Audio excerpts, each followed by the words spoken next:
Everybody. I'm here again with Ifa Bode, and what I wanted him to do was to explain what a Babalawo is and exactly what a Babalawo does.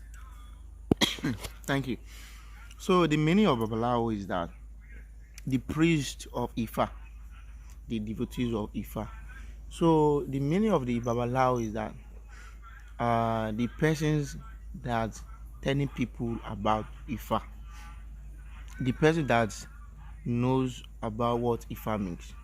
So to become a bona fide, a competent Babalawo, you will go to someone's elderly people to be your teachers to learn you about Ifa. For you to become a Babalawo, you need to spend at least 10 years. You can spend 15 years, it depends how your brain is. So the Babalawo is the person that make Ifa consultations for people to make sacrifice of any old Ifa that will come out. And the work of Babalawo is that to make solutions to someone's life.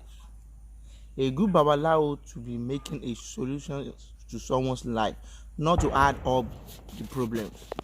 And to know the Babalawo, to become a good bona fide Babalawo, you need to know the old Ifa, the fasces from the beginning to the end, from Ejiogbe to Ofunse, which is 256 old Ifa. So you need to know everything of it before you will call yourself Babalawo.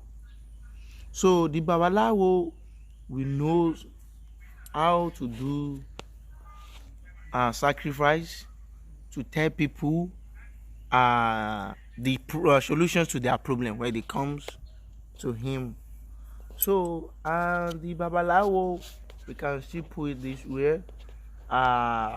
If they want to make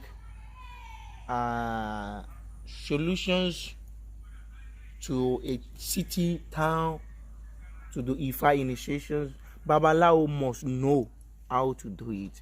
We can call it a priest. He's a priest of Ifa.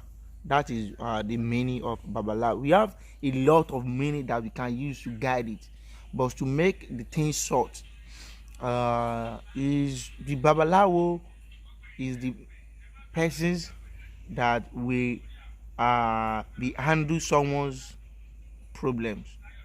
Anytime the person have the problem, we make the solutions to it. And what do you call the women who are the priestess, and what is the other name for the women? You can call them Iyanifa. And it's the same process with them. They need 10 years and they need to be able to know 256 of the old dudes. Ifa. Yeah. So that Iyanifa can know about Ifa, Okpele Ifa, or to know how to use cowries, because Oshun is the wife of Orumila. Anytime that Orumila is not alive, Oshun will attend from little idea she have in everything Orumila is doing. So Oshun we know how to make some things before Orumila will come back. That is how we have Iyanifa. So that's it. Okay, thank you. You're welcome.